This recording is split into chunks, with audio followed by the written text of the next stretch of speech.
पाक ऑक्यूपाई कश्मीर आपने दिया था, मगर लेने का काम भारतीय जनता पार्टी की सरकार ही करेगी। पाकिस्तान ऑक्यूपाइड कश्मीर अगर आज नहीं लेंगे तो कब लेंगे? You've been talking of taking POK. Please take it. सबसे पहले तो ये बता दें कि अगर हम पीओके इन्वेड करने जाते हैं तो हमारा मुकाबला किससे होगा? हमारा मुकाबला होगा पाकिस्तानी मिलिट्री से। और एक सेकंड के लिए ये भी मत सोचना कि ये जो कॉन्फ्लिक्ट होगी ना ये सिर्फ कश्मीर तक ही लिमिटेड होगी। हमने क्या क्या देखा, क्या क्या सीखा ऑपरेशन सिंदूर से। सबसे पहले वी लॉस्ट जेट्स, चाहे 3 जेट थे या 5 जेट थे, ये तो अब ओपन में ही। एंड किसी भी कॉम्बैट जोन में फर्स्ट टाइम है कि एक राफेल गिरा है। ऑपरेशन सिंदूर के दौरान एक भी देश नहीं आया था हमारे सपोर्ट में। पर ऑपरेशन सिंदूर के दौरान तो आप न्यूक्लियर छोड़ो, इनफैक्ट कन्वेंशनल वॉरफेयर में भी हम उनसे हार ही गए थे। हम उनसे पीछे थे 100%। आप चाहे एग्री करना चाहो या नहीं करना चाहो, पर अगर इस टाइप का इंटरवेंशन होता है कि हम जाके पीओके ले लेंगे तो जो वॉर होगा ना, इंडिया ने कभी ऐसा वॉर देखा ही नहीं होगा। 100% गारंटीड। इतना ब्लडी होगा, सिविलियन मिलिट्री कैजुअलिटीज इतनी ज्यादा होंगी आप सोच भी नहीं सकते। जीरो चांस है, zero of any military success, क्योंकि वो हमसे हर चीज में आगे हैं। उनके जो फाइटर जेट्स हैं वो उनके पास 5th जनरेशन फाइटर जेट, हमारे पास तो हम एक जेट इंजन तक खुद नहीं बना पाए। उनके पास जो मिसाइल्स का आर्सेनल है वो भी हमसे बहुत ही ज्यादा सुपीरियर है। अगर इतना आसान होता ना पीओके लेना तो कभी ना कभी कहीं ना कहीं कोई हमारे यहाँ देश से ही अटेम्प्ट कर चुका हो। कोई कंपैरिजन ही नहीं है। हम यहाँ पे किसकी बात कर रहे हैं? हम बात कर रहे हैं पूरी फुल फ्लेजेड आर्मी की, जिसकी air force, mind you, judging from what has happened the last time around, उन्होंने हमको हरा दिया था in that air battle. And ये ओपिनियन नहीं है, न्यूज़ जाके पढ़ लो, आपको पता चल जाएगा। हमारे जेट्स गिरे, उनके 0 गिरे, हु वन यार। एंड ऑफ कोर्स वो एक न्यूक्लियर आर्म कंट्री है तो कोई कंपैरिजन ही नहीं है। एंड इंडिया ऑफ कोर्स चाहेगा कि वो वैसा ही रहे, क्योंकि कोर्ट्स में कुछ भी हो सकता है। एंड जब हम बात कर रहे हैं इंटरनेशनल कोर्ट्स की, सेटिंग वेटिंग इधर ना थोड़ा मुश्किल हो जाता है। अगर कोई भी लीडर ये डिसाइड करता है कि हाँ हमको जाना है और फिर वो जाते हैं आईसीजे में, केस हारते हैं, तो इतनी थू-थू हो जाएगी कि पॉलिटिकल करियर तो खत्म हो ही जाएगा, शायद जान पे भी आ जाए। मतलब पाकिस्तान को 4-5 टुकड़ों में बांट दो। ये कहां से बुद्धि लेके आ रहे हो यार तुम लोग ये हैं? एंड मेरा पर्सनल ओपिनियन तो ये है कि इंडिया को ऐसा कुछ करने का सोचना भी नहीं चाहिए। जो कोई भी इस टाइप की स्टेटमेंट दे रहा है ना, and in a particular position of power also, they know it is not possible. ये तो बस जोश लाने के लिए अच्छा है, बोलने के लिए अच्छा लगता होगा। तमाम दोस्तों, बहनों और बुजुर्गों को अस्सलामुअलैकुम। भारत की मिसाल ऐसे ही है कि दुकान पकोड़ों की और बातें करोड़ों की। पार्लियामेंट के इजलास में होना तो ये चाहिए था कि मोदी भारतीय तैयारे गिरने का जवाब देते, अमेरिकन सदर डोनाल्ड ट्रंप को शटअप कॉल देते और अपनी कौम को ऑपरेशन सिंदूर की तमाम सच्चाई बताती। लेकिन बीजेपी तो इन तमाम चीजों से आगे निकलकर पाकिस्तान से कश्मीर छीन लेने की बातें कर रही है, ये जानते हुए कि पिछली बार की मार अब तक दर्द दे रही है। यूं तो इंडिया का अक्सर मीडिया मोदी का भक्त और बिकाऊ है, लेकिन इंडिया में आज भी सच्ची और दियानतदार सहाफियों की कमी नहीं। भारत के इस सहाफी ने ये वीडियो बनाकर अपने मुल्क के करप्ट और दोगले पॉलिटिशियंस के मुंह पर तमाचा रसीद किया है। सुनिए कि अगर भारत बजोरी कुव्वत पाकिस्तान से कश्मीर लेने की कोशिश करता है तो इसका क्या हशर होगा। पाक ऑक्यूपाई कश्मीर आपने दिया था, मगर लेने का काम भारतीय जनता पार्टी की सरकार ही करेगी। पाकिस्तान ऑक्यूपाइड कश्मीर अगर आज नहीं लेंगे तो कब लेंगे? You've been talking of taking POK. Please take it. क्या इंडिया पीओके ले सकता है? हमारी सरकार, ओपोजिशन मंत्री, इन्फ्लुएंसर्स, रिटायर्ड आर्मी पर्सनल कई बार बोलते हुए मिल जाते हैं हम पीओके ले लेंगे। अगर आपने रिसेंट जो पार्लियामेंट्री सेशन हुआ उसको भी सुना हो तो करंट गवर्नमेंट प्लस ओपोजिशन दोनों खुलेआम बोल रहे थे कि हाँ पीओके ले लेना चाहिए या पीओके ले लेंगे। पर क्या ये पॉसिबल भी है? तो ये 2 तरीके से पॉसिबल हो सकता है, एक है मिलिट्री और दूसरा है एक लीगल तरीका। हमारे देश में ऐसे कुछ ज्ञानी या अज्ञानी लोग हैं जो कहते हैं कि भाई हमें तो कश्मीर के लिए we need an Israel like solution. You need an Israel-like solution. तो कश्मीर। तो भाई सबसे पहले तो ये बता दें कि अगर हम पीओके इन्वेड करने जाते हैं तो हमारा मुकाबला किससे होगा? हमारा मुकाबला होगा पाकिस्तानी मिलिट्री से। और एक सेकंड के लिए ये भी मत सोचना कि ये जो कॉन्फ्लिक्ट होगी ना ये सिर्फ कश्मीर तक ही लिमिटेड होगी। हमने क्या क्या देखा, क्या क्या सीखा ऑपरेशन सिंदूर से। सबसे पहले वी लॉस्ट जेट्स, चाहे 3 जेट थे या 5 जेट थे, ये तो अब ओपन में ही है। जब हमारे सीडीएस आके ही एडमिट कर सकते हैं कि भाई जेट्स लूज हुए थे, तो हाँ डेफिनेटली लूज हुए थे। एक फ्रेंच इंटेलिजेंस रिपोर्ट तो ये भी बताती है कि कम से कम एक राफेल था। एंड किसी भी कॉम्बैट जोन में फर्स्ट टाइम है कि एक राफेल गिरा है। ऑपरेशन सिंदूर के दौरान चाइना लाइव इनपुट्स के साथ पाकिस्तान को हेल्प कर रहा था, और ऐसा तो जो हमारे डेप्यूटी आर्मी के चीफ हैं वही बता चुके हैं। एंड ये तो रिसेंट ही न्यूज है कि चाइना ने लॉन्च किया और सैटेलाइट्स, जिससे जो पाकिस्तान की कैपेबिलिटी है ऑब्जर्वेशन की वो और बढ़ जाएगी। तो भाई बेसिकली अब तो और भी ज्यादा डेटा उनको खुद ही मिल जाएगा। ऑन दी अदर हैंड हमारी कोई भी ऐसी पर्टिकुलर कैपेबिलिटी नहीं है। एंड ये हम पहले भी बता चुके हैं कि चाइना की ये जो कैपेबिलिटी है स्पेस से मॉनिटर करने की, this is better than anyone else, किसी से भी बेहतर है। अगर आप यूएस और यूरोप दोनों की कैपेबिलिटी कंबाइन भी कर दो ना तो वो भी उतनी अच्छी नहीं है जितनी चाइना की कैपेबिलिटी है स्पेस से मॉनिटर करने की। इससे क्या फायदा होगा यू में आस्क? अगर आपका ओपोनेंट जरा भी कुछ मनूवर करेगा तो आपको पहले ही पता चल जाएगा। जेट्स टेक ऑफ तो दूर की बात है, अगर वो अपनी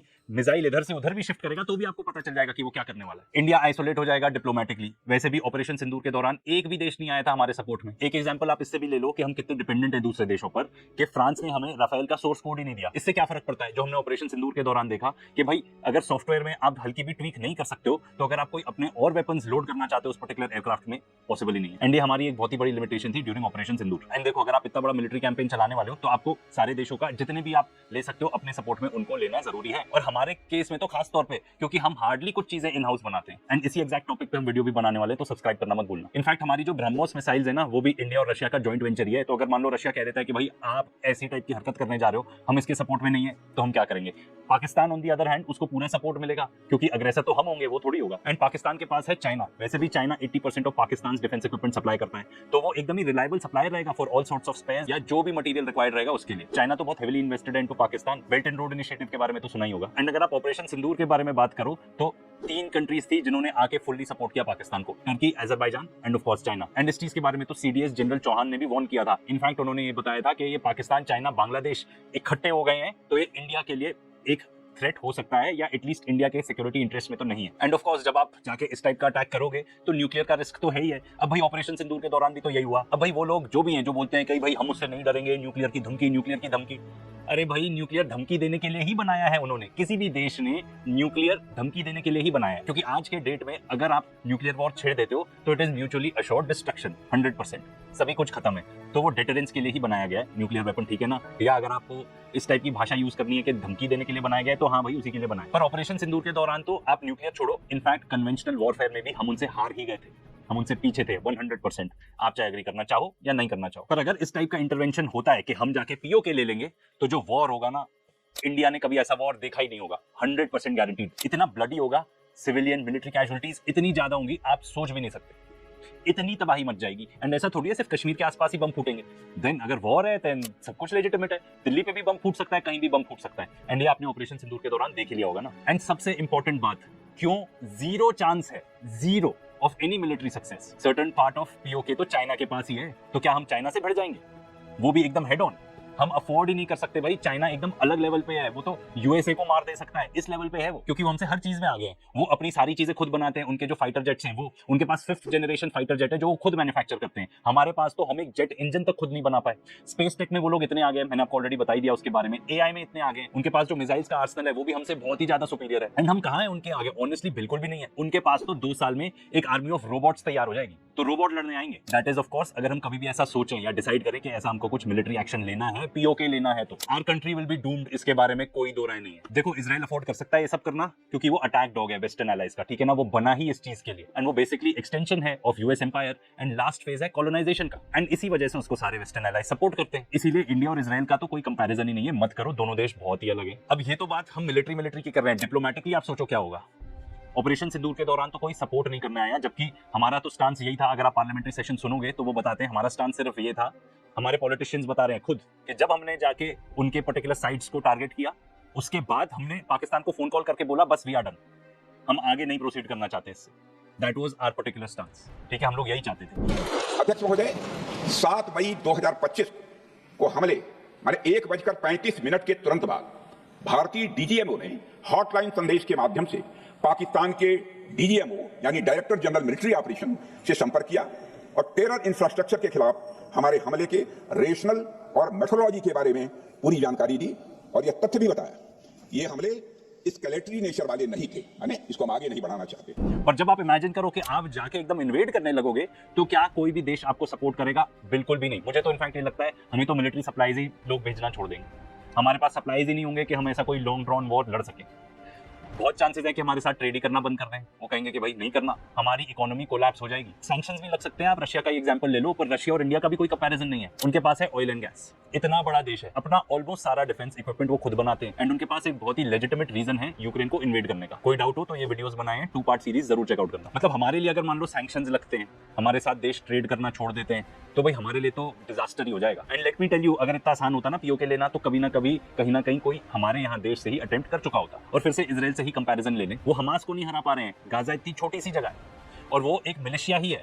एंड इसराइल को पूरी हेल्प मिलती है अपने फौफौ से to do whatever they want. और गाजा में वैसे भी जो भी कुछ अंदर जाता है बाहर आता है सब कुछ तो इसराइल ही कंट्रोल करता है, फिर भी जाके वो इन्वेड नहीं कर पाए ना। एंड देखो कोई कंपैरिजन ही नहीं है, हम यहाँ पे किसकी बात कर रहे हैं, हम बात कर रहे हैं पूरी फुल फ्लेजेड आर्मी की, जिसकी air force mind you judging from what has happened the last time around उन्होंने हमको हरा दिया था in that air battle. And ये ओपिनियन नहीं है, न्यूज जाके पढ़ लो, आपको पता चल जाएगा हमारे जेट्स गिरे, उनके जीरो गिरे, हु वन यार। एंड ऑफ कोर्स वो एक न्यूक्लियर आर्म्ड कंट्री है तो कोई कंपैरिजन ही नहीं है। तो लीगल तरीके पे आ जाते हैं तो यूनाइटेड नेशंस का कोर्ट है called international court of justice. India ने तो हमेशा ये स्टांस रखा है कि भाई जो भी होगा it is a bilateral issue between India and Pakistan, हम ही डिसाइड करेंगे, हमें किसी मीडिएटर की जरूरत नहीं है। ऑफ कोर्स याद होगा जेनोसाइडल डॉन डोनाल्ड ट्रंप की बात कर रहा हूं, एकदम बीच में उचक रहे थे कि मैं मीडिएट करूंगा। एटलीस्ट इंडिया ने इस मामले में तो उनको चुप करा दिया ना। बट देन ऑफ कोर्स वो साइड डॉन है, डोनाल्ड ट्रंप है, तो वो कभी भी आके फिर से उठा के बोल सकते हैं कि मैं मीडिएट करूंगा। बट पिछले कुछ हफ्तों से तो एटलीस्ट ऐसी कोई स्टेटमेंट उन्होंने नहीं दिया। और इफ एनीथिंग पाकिस्तान ने बोला है, इनफैक्ट ये 2019 की बात है जब आर्टिकल 370 हटाया गया था, उन्होंने बोला था कि हम आईसीजे जाएंगे। इंडिया ने कभी ऐसा स्टांस ही नहीं रखा कि हम आईसीजे जाएंगे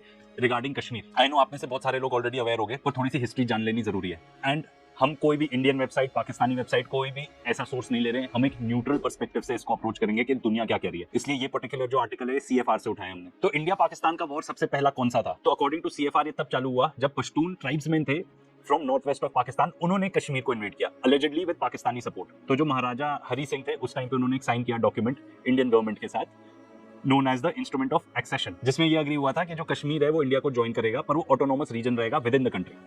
एंड बदले में क्या मिला उनको? बदले में मिला कि जो इंडियन आर्मी है वो आके बेसिकली पाकिस्तान से लड़ेगी।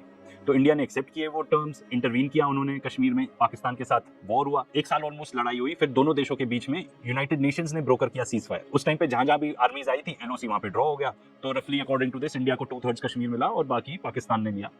एंड चाइना ने भी कुछ पार्ट उसका क्लेम कर लिया 1950s में। पर जो ओरिजिनल सीज फायर था उसमें बात थी एक रेफरेंडम की कि कश्मीरीज डिसाइड करेंगे कि भाई रीजन का स्टेटस क्या होना चाहिए। पर ये रेफरेंडम कभी हुआ ही नहीं। तो लीगल स्टेटस ये है कि रेफरेंडम होना था पर हुआ नहीं। उसके बाद कहीं भी किसी भी कोर्ट में इसकी कोई भी प्रोसीडिंग्स नहीं चली है। एंड इंडिया ऑफ कोर्स चाहेगा कि वो वैसा ही रहे क्योंकि कोर्ट्स में कुछ भी हो सकता है। एंड जब हम बात कर रहे हैं इंटरनेशनल कोर्ट्स की, सेटिंग वेटिंग इधर ना थोड़ा मुश्किल हो जाता है। अगर इंडिया या फिर फॉर दैट मैटर पाकिस्तान दोनों में से किसी को भी लगता है कि भाई ये तो ब्लैक एंड व्हाइट मैटर है, हम आराम से जीतेंगे ये पर्टिकुलर केस, रेस्ट अशोर्ड दोनों में से कोई भी चले जाता है आईसीजे। पर ये बात इतनी सेंसिटिव है कि अगर आप इमेजिन करो, मैं देश की नहीं बात कर रहा हूँ यहाँ पे, बिल्कुल भी नहीं, मैं बात कर रहा हूँ लीडर्स की, कि अगर कोई भी लीडर ये डिसाइड करता है कि हाँ हमको जाना है और फिर वो जाते हैं आईसीजे में, केस हारते हैं, तो इतनी थू हो जाएगी कि पॉलिटिकल करियर तो खत्म हो ही जाएगा, शायद जान पे भी आ जाए। मे बी यही एक वजह है कि दोनों में से कोई भी नहीं गया। पाकिस्तान ने भी बोला था 2019 में हम जाएंगे आईसीजे, पर क्या वो गए? इसके और भी बहुत सारे कारण हो सकते हैं जो हमें नहीं पता। इंडिया वर्सेस पाकिस्तान क्रिकेट में तो बहुत देखा होगा, पर आपको पता है आईसीजे में कितनी बार इंडिया वर्सेस पाकिस्तान हुआ है? 4 बार। तो ये तो बात हो गई लीगल की, इस पे भी ऐसा बहुत क्लियर कट रास्ता तो है नहीं जो इंडिया अपना सकता है पीओके लेने के लिए। पर वीडियो अभी खत्म नहीं हुआ है, कहानी बाकी है। एक और तरीका है, अब हमारे यहाँ पे इतने सारे राइट विंग प्रोपेगेंडा फैलाने वाले लोग हैं कि वो कुछ भी वीडियो बनाएंगे। तो एक और वीडियो बनी हुई है अबाउट बल्कनाइजेशन ऑफ पाकिस्तान, मतलब पाकिस्तान को 4-5 टुकड़ों में बांट दो। ये कहां से बुद्धि लेके आ रहे हो यार तुम लोग? ये हैं कुछ ज्यादा ही इजराइल को फॉलो करने लग गए हो क्या, या अमेरिका को फॉलो करने लग गए हो? ये सीआईए वगैरह ये सब दुनिया में टेरर फैलाने का काम करते हैं। हमारे देश को ये सब काम नहीं करना चाहिए, इससे कोई फायदा भी नहीं होगा। इस थ्योरी को भी थोड़ा ब्रेक डाउन करते हैं। सबसे पहले तो I don't need to tell you कि जिस बंदे ने ये बनाई है ना, इसको कोई आइडिया ही नहीं है पाकिस्तान के बारे में। आई एम नॉट क्लेमिंग कि मैं भी कोई एक्सपर्ट हूं, पर आप इसी चीज से अंदाजा लगा लो कि जब ऑपरेशन सिंदूर हुआ था, पूरा जो देश है they were behind the army and the government. तो अगर कुछ भी ऐसा कॉन्फ्लिक्ट होगा तो क्लियरली सब एकदम एकजुट हो जाएंगे कि भाई हिंदुस्तान आ रहा है, हमें मारने आ रहा है हिंदुस्तान, हम सबको इकट्ठे रहना है। और यही तो हुआ, हमारी मीडिया चिल्लाती रही, झूठ बोलती रही, वो तो उनका काम ही है कि जनरल आसिम मुनीर अपना भाग गए, ये हो गया वो हो गया। एक हमारे एक्स डिप्लोमेट, देश के एक्स डिप्लोमेट, इनकी दीपक वोरा की शक्ल दिखाओ भाई, ये भी कह रहे थे कि भाई ऐसी खबर आई है कि वो यूएस में या बेल्जियम में कहीं घूम रहे हैं general Asim Munir. I believe that Mad Mullah Munir, the so-called army chief, he's fled the country. And I'm not saying this. Some of my American friends have said they've seen a chap looking like him wearing a golf cap, walking around somewhere in the United States, New Jersey or somewhere else. They feel that he has run away. हुआ क्या? एकदम उल्टा, बन गए field marshal. ठीक है, Trump के साथ लंच भी करा है। इसलिए मुझे नहीं लगता ऐसा कुछ भी पॉसिबल है। अगर आप कोई भी जाके ऐसा अटैक करोगे तो आप उस देश को और स्ट्रॉन्ग ही बना रहे हो, उस देश को और आप इंसेंटिव दे रहे हो कि वो अपने आर्मी के पीछे आ जाए या गवर्नमेंट के पीछे आ जाए। एंड मेरा पर्सनल ओपिनियन तो ये है कि इंडिया को ऐसा कुछ करने का सोचना भी नहीं चाहिए। कितना पैसा खर्च होगा इस चीज में?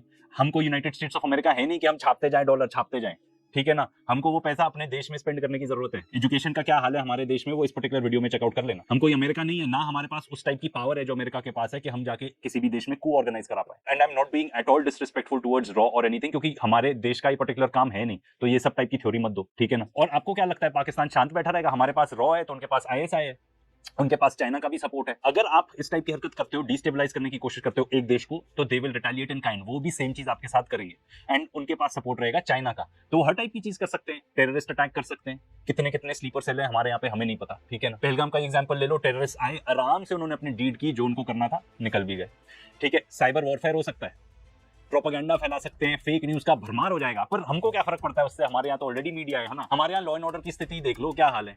एक फेक एम्बेसी बनती है तो सालों सालों चलती रहती है, वो हमको पता भी नहीं चलता कि एक फेक एम्बेसी खुली हुई है, जो एक फेक देश के नाम भी फेक है पूरे, ठीक है ना। फेक थाना खुला रहता है next to an actual police थाना, जो महीनों तक चलता है। हमारे यहाँ पे ये सिंपल चीजें इतने टाइम तक चलती रहती हैं, लॉ एंड ऑर्डर के ये हाल है। धुआंधार टेररिस्ट अटैक इधर उधर होंगे तो क्या ये लोग हैंडल कर पाएंगे? आप कोई भी देश ऐसा ले लो जिसमें अनस्टेबल हो स्थिति, जगह जगह टेररिस्ट अटैक हो रही है, economy will take a hit, कोई भी कंपनी आके यहाँ इन्वेस्ट नहीं करना चाहेगी अगर देश इतना अनस्टेबल है। तो अगर आप उनको डिस्टेबलाइज करोगे तो वो भी आपके साथ सेम ही चीज करेंगे। एंड जहां तक फेक न्यूज और प्रोपेगेंडा की बात है, तो हमारी मीडिया और इन्फ्लुएंसर तो ऑलरेडी काम करती है ना, उनका ऑलरेडी कम्युनल रिफ्ट पैदा करने में नंबर 1 है हमारे इन्फ्लुएंसर्स और हमारी मीडिया। तो ISI का जॉब तो आपने ऑलरेडी बहुत आसान कर दिया। चलो एकदम ही हाइपोथेटिकल बात कर ले, एंड ये जो बल्कनाइजेशन वाली थ्योरी है, अगर वो सच भी हो जाती है तो क्या वो हमारे इंटरेस्ट में है?